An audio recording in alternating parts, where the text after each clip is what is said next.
Our next speaker is ready to deliver a talk on how people went from being Scrummish to doing decent Scrumban. And I'm personally really excited to hear this talk. So welcome, Vasilij.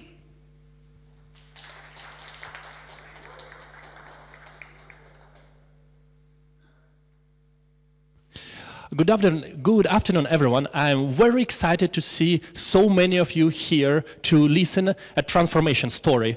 I'm wondering, is it because you want to see me, or you just want to hear how things are being done out there in Sweden? And I hope you will be able to take something out with you and learn from our experiences and our successes and our mistakes. Before we start, I would like to ask a question for all of you. So, why do we start an Agile transformation? Why are you here? Why do you want to learn more about Agile? Anyone?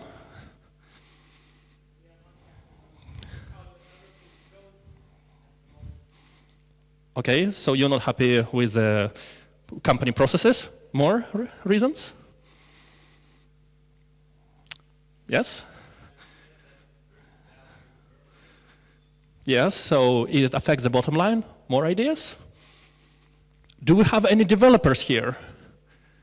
Oh, great. And everyone else, I assume, are product owners, project managers, the business side, the people who care about money. Today, I have a confession to make. I've never said that before, especially not from a big stage like this. I started an Agile journey as a developer to make life of my colleagues and me as a developer easier, because I wanted to have good working conditions, no overtimes, do something that's high quality, something I can be proud of. And in the end, it also helped the company, because faster deliveries, higher quality deliveries makes happier customers, more customers, therefore it improves the bottom line. A little bit about myself. I'm originally here from Vilnius, but I have been living last 8 years in Sweden and working there as Agile coach. My journey started in 2008. I have got my first Scrum training, and after that I was totally sold. I couldn't think of anything else but working with Agile and the Agile way. I have been involved in Scrum training from 2012 when I became an IT consultant, and I was training other developers and other people how to do Scrum, how to be more effective. And after a few years of successful transformations, I discovered that to be a successful coach, it really helps to be a playing coach, someone who is down in the front lines with the team and understand their pains, what's actually not working. Today, I want to tell you a story of one of my transformations a few years back. It is a financial services company. Is anyone here from finance sector? Okay, a few people. Don't be shy. Like, it's perfectly fine to work there. And I was an Agile coach, a Scrum Master, and a developer in that team, more or less working full stack, both with front end and back end. However, when I came there, during my interview process, everything looks pretty fine. As any other company out there, they say, we're doing Agile, we are doing Scrum, and we're pretty happy with it. However, as we just had a conversation here, there are different reasons why do we do Agile transformation. And I see there are three main stakeholders. We have company, and most of you here are from the business side. You want faster deliveries, better processes, more value. But then we have other stakeholders. We have the team. And the team wants less overtime, more time to do stuff that matters, the fun stuff, learning new technologies, and go home at 5 p.m. so you can also play with your kids. And finally, we also have our customers, people who actually earn us money. And what do they want? They want high-quality deliveries, fast and cheap. Does Agile always bring those benefits? As a coach, there is only one answer I can give you. It depends. Sometimes it does. Sometimes we are Agile in the name only, and therefore we need someone who can help us to be more agile, not because we want the stamp of approval. We are Agile, yay! Here, take a certificate and put a badge of honor. We are Agile. There is no value in that. The value lies in delivering software faster and with higher quality. So, back to the story. As I've said, everything looked pretty nice in the beginning. We have sprints, we have sprint planning, we have board, we have Jira, all the usual stuff you find in most Agile teams. And as I started to look deeper, the rabbit hole led me into a house of issues. Here, on this picture, I summed up different aspects or dysfunctions we had in that organization. And believe it or not, the morale in that team was not great because we were constantly under pressure. We had incidents pretty much every week when customers would call us and say, something's not working, fix it now. And as everyone who worked in finance sector knows, now means today. You can't say, oh, well, we'll just put it in our backlog. In 2 weeks, we'll prioritize it. You will get it in 4 weeks. No. It doesn't work that at all. Because if something is not working, they're losing money today and tomorrow and the day after tomorrow. So it has to be fixed as soon as possible. And when you don't have a great quality, because everything is 10, 15 years old, and people who work in finance know how old the stuff can be, you have ancient frameworks that you can't find any specialists in the marketplace ever, because they all retired or they just don't want to touch it ever again. Or you have some juniors that have no idea and they've never heard about it ever before. So, in that team, we had a severe issues of transparency because we would make some commitments, we would do some planning as every Scrum team does, and then what? And then you have one incident and another incident, and by the end of the Scrum you realize you're not even close to being done halfway. No, not such a great thing. Moreover, we also had a little bit older team. Like most developers were about 35 plus, and they worked in this industry for about 10 years or so. And people who ever worked in slightly older teams, they notice that those people are much less willing to change. They think Agile is just a fad. We had business engineering, we had waterfall, we have object-oriented programming. It all passes away. And Agile is just yet another fad. That, I don't want to do any of those stand-ups or sprint planning. Just leave me alone and let me code.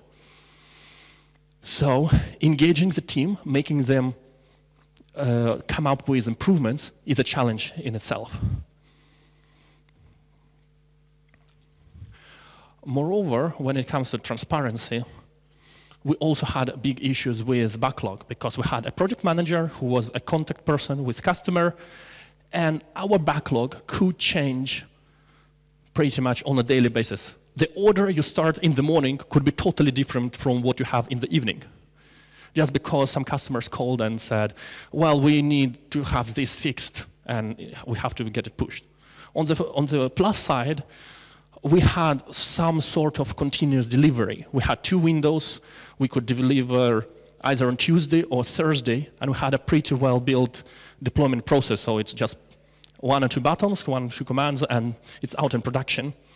So then within like 15, 20 minutes, we already start working with the fresh code. So that was one thing that actually was working pretty well. Another issue, environments. Our environments, especially testing environments, were not that great. And when I just started, I started asking questions like, why is that? And then I said, well, we had to live with it like for 2-3 years, and nobody can do anything about it. Just, it's a dead cause. I just felt, well, if you don't do anything, nothing will ever happen. We also had issues with quality because we had really many projects or repositories for that one team. How many repositories do you have in your teams, if anyone knows? Can I get a number? Especially developers. How many different projects you work more or less simultaneously? How much? 40? More numbers? Anyone? 9. Can I get the third number? 20, okay. In that team, we had 200 different repositories. Of course, not all of them were active, because some of them are just like minuscule, just like a mini website that provides financial information for a small newspaper somewhere deep in Swedish forest. But still, it was a separate project with a separate code base that someone occasionally had to open and maintain. And sometimes I called it a programming archaeology, because you open a box and they're like, okay, you just brush off the dust of that project, because according to all the commit history, it hasn't been touched for 5 to 7 years at all. And of course, people who ever touch this, they're all long gone. So forget about asking someone, why did you do that? Just, you have the code, and what you want to do is just like, you take a scalpel, you just like fix tiny bits somewhere, and then just pray nothing else breaks. Because people say, yes, it's a spaghetti code, yes, it's problematic, no one will ever pay us to get it fixed. Because the business model in that company is probably quite familiar to many of you here. It's time and material. So you come up with estimate of the work that customer wants to be done. You say, well, take 20 hours here, 10 hours there, sum it up, and this is what it will cost the customer. And they say, yes, go ahead, or now let's cut this and this. It's not that important. And this approach is not really conducive to high quality, because they're never paying for any unit tests, they're never paying for any refactoring, they just want more features. And forget about improving the code base of those small old projects. No one ever gonna pay for that. And finally, requirements. Yes, we had a PO, and sometimes he was even available to talk to us, usually on sprint planning, sometimes sprint demo. Beyond that, he would comment something on Jira, and sometimes occasionally check the code and check in the test environment, oh yes, that looks great, that looks fine. And that was the starting position. That's what I had to work with. And I remember my first ever retrospective. So I came into a room, I prepared my post-its, and there comes the team. And you could just feel how the temperature dropped. It was hovering somewhere above 0, more or less. People were just sitting like this, and you could read from their faces, even though reading Swedish faces is quite difficult because they show no emotions whatsoever. That they would rather be anywhere else but sit here, because all of them thinks it's total waste of time. Yes, yeah, we are here because you called the meeting, we respect you, but we'd rather not be here. And to get the input on the very first retro was just like, you're pulling a tooth. You're just like, ask a question, no one says anything. No one dares to lift it up. And then you just ask, oh, Peter, what do you think? This Paul, what's that? Yeah, I think that. We did the usual thing with what's good, what could be improved. I didn't dare to have anything more complicated than that on the very first try. The green pieces were severely lacking, just like a few here and there. But the red wall was massive, just like it was all over the place. Mostly boiling down to things that I outline here. Oops, sorry. Environments, code quality, requirements, and more or less like commitment and planning processes. So what do we do? Well, how do you eat an elephant or giraffe? You just cut one piece at a time. And I really liked what Dave said today in the keynote speech about adjacent possible. You don't try to hop from pretty dysfunctional ad hoc process, just whatever goes, whoever screams the most right now gets things done, to being organized and planned and structured. It's too big of a leap. So we started doing slowly. After first retro, I gathered, okay, those are 3 main key points that we want to improve. What are they? And then the next time we gathered, I reported back to the team. So we said this is A, B, and C, transparency, let's say like planning, estimates, and then code quality and environments. I talked to our department head. His also suggestion for the planning. And then when people started to see, okay, things are happening, then they felt, oh, well, it's actually for real. We're not just here to grumble, but things are actually happening. So let me walk you through all the changes that we did on our journey from being totally Scrummish, just doing things because just following the motions, just in the name, to actually being quite productive. So with transparency, one thing that we had an issue in our team, people being late. And we put our daily stand-up at 9:30. Just, how can you be late to work when it's 9:30? Because if you ever done daily stand-ups, you know that usually people don't start working until they had their daily. Just, it's human nature. It doesn't matter when you say it like 9:30, 9 o'clock, 8:30, 10 o'clock. Usually work doesn't start until you have a daily. At least that's my experience in different teams. And people were still late. So one thing very important in Swedish culture, you don't want to put a blame on a person that it's your fault, because it makes people a bit uncomfortable. It's just like, oh, I don't know, he might get offended and he might quit, and we don't dare to lose any developers. So we just don't assign the blame, but still we need to deal with discipline. So what we did, we had a wall of shame, as I called it. So without any name, so it was just an Excel table. Every column would be a single day. Sorry, every row would be a day, and then counting how many people are present on a stand-up. Just like pluses, and then crosses, people who did not show up for whatever reason.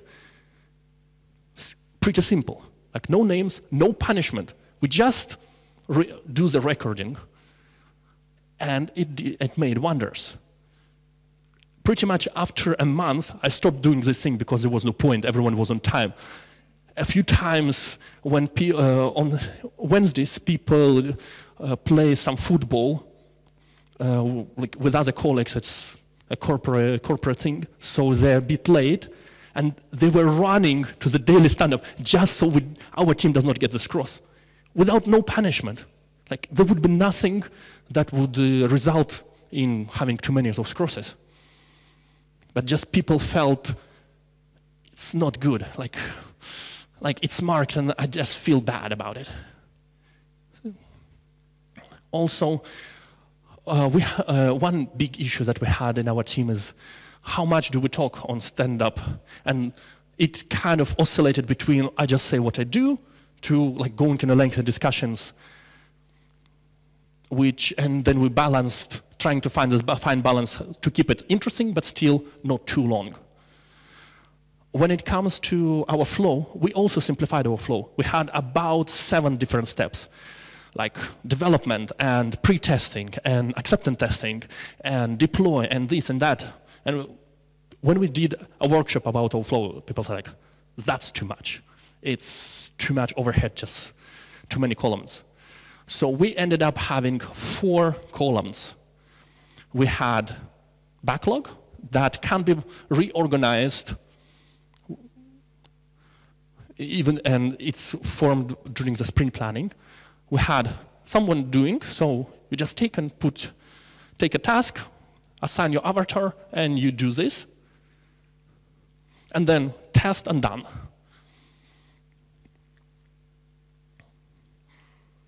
Did it work?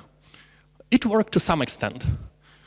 As people who are engaged in operational work, when it's not new development but maintaining an existing product, you know that you get incidents, you get errors, and you get issues with existing software that need immediate attention.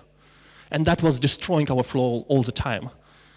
So after doing this more Scrum thing with estimates, and this is our commitment, and this is what we want to do, we realized we're still missing our commitments all the time, and sometimes by a large margin, because let's say we have incident that takes 3 days to solve because it's like a really huge thing, then it's 3 days out of 10. There is no way you can keep the commitment. We also had an express lane that anything that management wants to escalate, that gets prioritized. And we thought, well, that could be a good idea because then things that are important will end up there. Guess what? Suddenly, more and more things were ending up in express lane and everything else looked pretty empty. Because, of course, what's not top priority is ultra high priority has to be done ASAP now. And so we said, okay, no express lane, we're not getting there. Just until we commit to something, you can change the order. Once we commit to it, that's it. Unless it's life critical that, okay, something totally collapsed, our customers are not getting any data whatsoever, then we start doing things.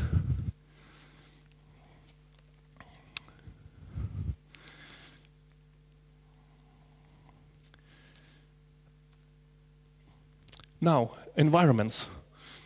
That was an old gremlin for many, many years. And it was initially quite difficult to make a change. However, as we started to engage in more and more with our retrospectives, I also was talking to our department head because after every retro, I would have an action report. So people present, these topics were discussed. This was a follow-up of previous action points, new action points, and then what I call raw input, just whatever was on different pieces of paper. And originally, management thought that environments were just a few grumpy developers complaining. It was nothing serious because it happens sporadically and then it's fixed, everything is fine, it's okay.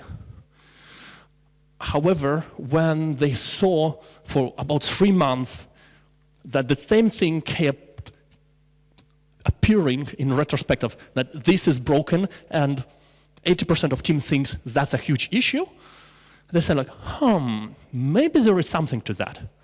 So first they tried virtualization, and it did not work because still the load was too high, and we had a few really high-profile incidents when there was a huge trade during one of the days in Stockholm Stock Exchange, and it just totally killed all our servers. The production kind of survived. All the test environments were totally down. And then they said, okay, we see your point. Here's the money. Now go and buy some servers. Another important thing that we got changed, also related a little bit to environments, we started to work more with DevOps thing because it was kind of awkward when you go to IT guys to admin guys, oh, we need an environment. Okay, yeah, fine. Then you have to remind them 2 weeks after. And then you need to talk to a manager that talks to their manager to get it done. Like, no way, that like doesn't work at all. So then, luckily, there was a company-wide reorganization. They realized this is an issue. So we got a DevOps guy, a person who was dedicated just to solve all the environment issues and network issues for our given team. Then, after we sorted out environments, this started to appear more and more. That we have issues, bugs coming up. And as I've said, we already had a pretty good build process. However, most of our code was in Subversion, which is pretty fine version control, except that it's not really good when you have too many developers. Because if someone introduces something, then, well, it becomes a mess.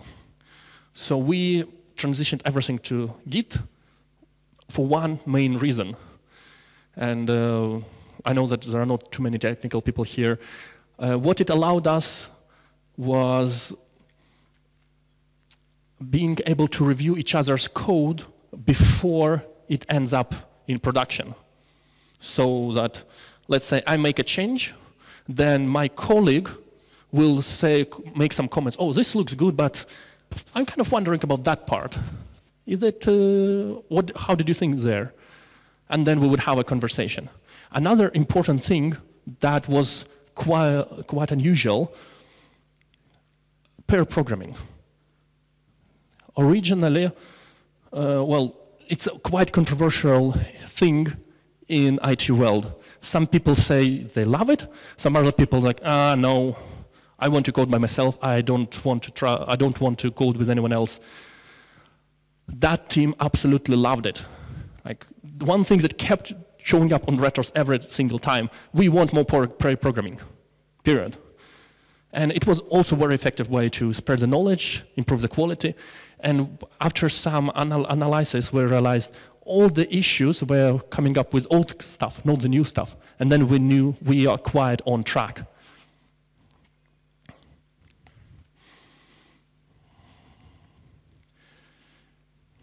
And finally, requirements. We knew that we can't get more of product owner because he's just too busy. So what do?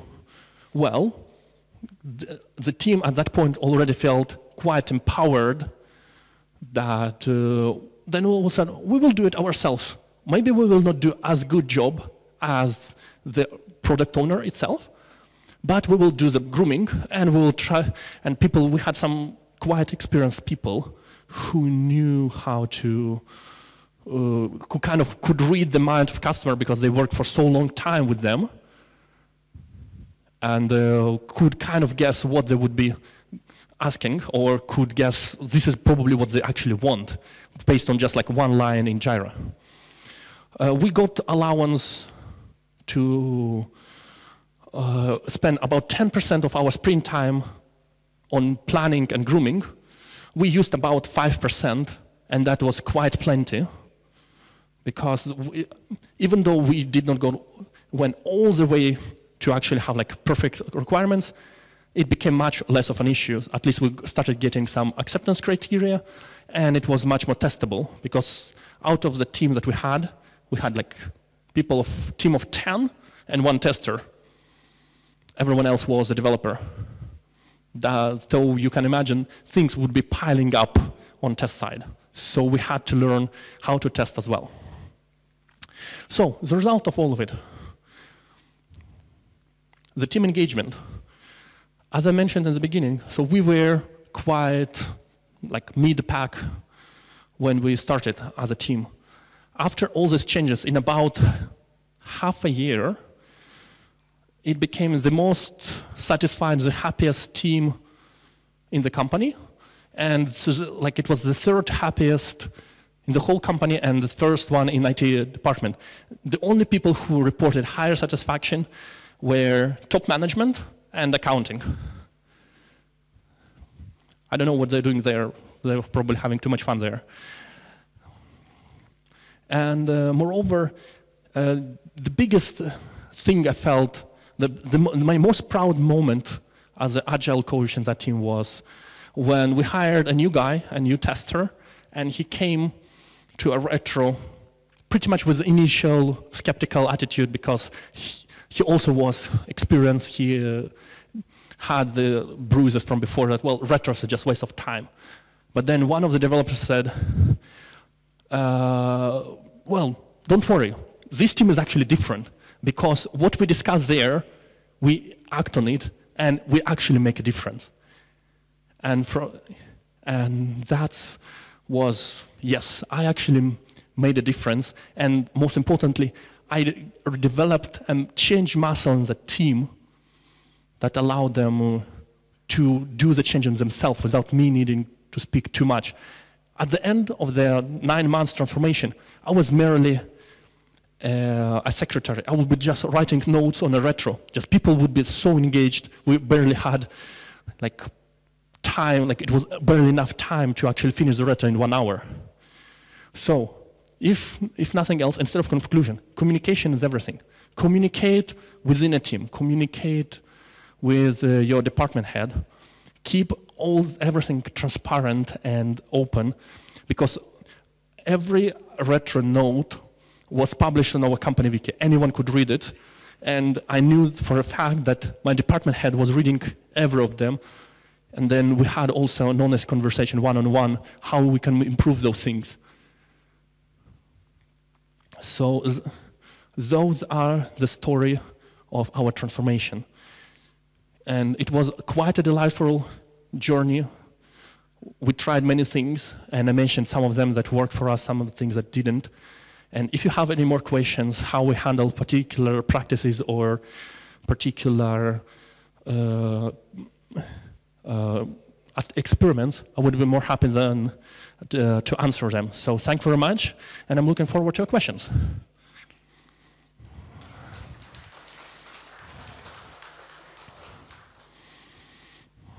Hi, thank you for your presentation first. And I have a question. You have mentioned about teams who loved the pair programming thing. What did you do with pair programming skeptics? Have you managed to convince them to give it a try or not? Yes. So the question was, how did we convince the skeptics of pair programming to actually give it a go? First of all, that was not one of the practices that we started from get-go. We already established some trust that, yes, let's experiment, let's try it. And then I said during the retro, we don't have to adopt it and just do it. So let's try it for 1 sprint. If you don't like it, it's fine, we'll go back. You don't have to do that. And once people are used to experiment, they know we try it. If we like it, we keep it. If we don't like it, we try something else. They're much more willing to try. Of course, it varies from team to team. In my current team, they're not as willing to, for example, to try pair programming, but also it's different dynamic and different people and some people, and also how many developers are working in the same technology. So it's not one recipe that suits every team, but it worked for us in that particular team, but I can't say it will work for any. One more question, just behind. Yeah. One of the first things you said you did, you had a workshop where you collected things which worked well and things which didn't work well in that particular company. What and how you addressed the things which didn't work well in terms of what the processes you had, workshops with management, etc. Taking into account that it was in Sweden and that code faces thing. So if I understand the question correctly, so how did I address the issues of people like not showing emotions and and what did I do? What did I do with the feedback that I got during that workshop? So first of all, I was really honest with the team. I said, yes, this is the list. We can't do everything. So let's pick some major issues. and then how can we address them? Because there were some issues that we knew they're big ones. For example, environments, they were quite a big issue, but there was little we could do as a team. So we said, okay, we know it's an issue. Let's focus on something we can affect as a team first, and then revisit it once we have a bit more to show to other stakeholders that we take care of our own stuff, and now please do your part. Moreover, I would say another thing that's very important, and I learned it when I started coaching the second team, because I did the same workshop as well with them, and they said, oh yeah, we know this workshop, yeah, we like write all the things that we need to do, and we did it last year, like it was about a year ago, and I said, okay, so what was the outcome? Well, nothing happened. So the most important thing about retros to make them effective is to follow up. It's not the retro that gives value, but it's the follow-up and actually doing things that you said there will be done. And quite important to also assign someone who is responsible. It could be you, it could be someone else, and then you talk to that person. What happened? Did you do anything? And in the beginning, maybe it's important to take more on your side that you will be doing things rather than giving responsibility to other people. Because if people see that responsibility is assigned but no one has time to do this, they will not trust you. They will think, this does not work because we don't have time. So sometimes, yes, I had to work a little bit of overtime because I was developing and acting as an agile coach to make things work. But that's a small investment that pays off in the long run. More questions? Yes.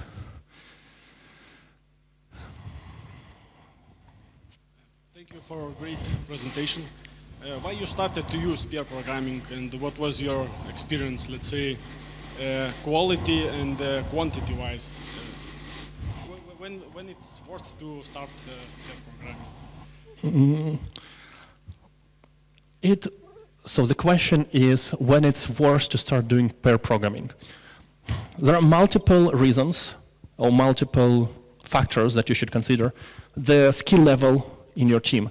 So if you have people of different levels, let's say seniors and juniors, it's a good way to transfer knowledge because nothing teaches people faster than doing the actual task. And by pairing someone who's senior, someone who's junior, juniors learn from the experienced programmers, while the seniors sometimes have to revisit their own assumptions because they get kind of stupid questions. Why do we do this? And they're like, oh, really? I don't really know. Let's think about it.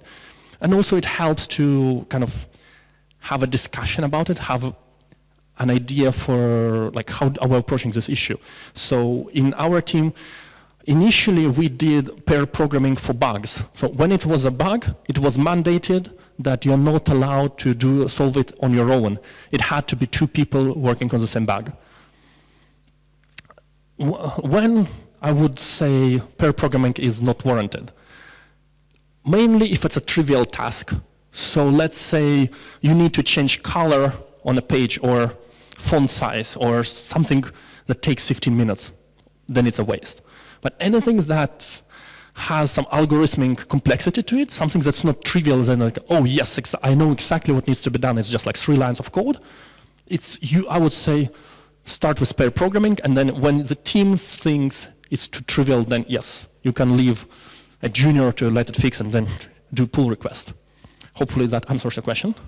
More questions, if I have time? Yes. Yeah, so you mentioned the daily Scrum as a kind of crucial part of the Scrum and the Agile, but the theory says that the daily Scrum is the place where everybody individually says what he has done yesterday, what he was going to do today. But the problem is with that the team loses the big picture of how we are doing, not the individuals. So my question here is the daily Scrum is the time to discuss the big picture of the sprint, or it should be done outside the daily Scrum? So the question is daily Scrum a place for bigger picture or individual level? So if it's a bigger project, let's say it's not the only team working on it, then Scrum Master or product owner can also update what's happening in other teams to kind of keep it in the context that, oh, our big project is going live in 1 month and we will set up environments. I'm not exactly sure what other kind of big picture questions that could arise in a daily stand-up. Because if it's architecture question, like how do we make it scale, how do we make it performant or testable or something like that, it's probably a place for code design because it's more in-depth. So the rule of thumb, in my opinion, can it be covered in about 1 minute discussion? If it's more than that, if you need an engaged dialogue, then it's probably not the best place and time. If it can be, okay, we use to spread the information, what's happening outside of the team, then daily stand-up is perfect.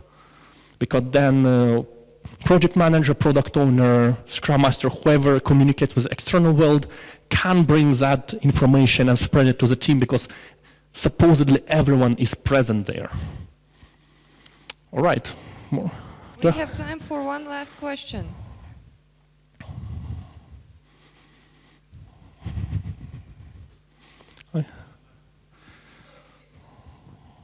So a little bit on the inside the team, that for example what I mean about the bigger picture is how we are going with the user stories, which are going well, which are going wrong, which are too long in some kind of status. It's more or less inside the team, the big picture of team inside of it. Well, but this is part of the update that you're saying, I'm working with this feature and in our team, what we did, so we did the estimates. However, those estimates were in calendar days. So if I say this feature takes 3 days to finish, then at the 3rd day, if it's not finished, we would call like a bleed stop. We will say, okay, this is taking longer than we planned. Let's sit down and go a bit deeper why it's not yet finished. Because especially in legacy systems, it's quite common that you start, oh, this is quite small, and then you start pulling,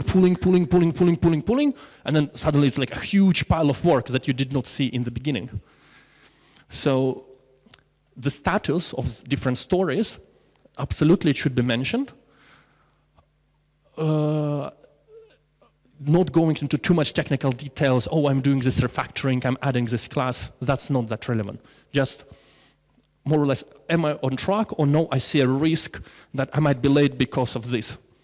It should not take more time than that.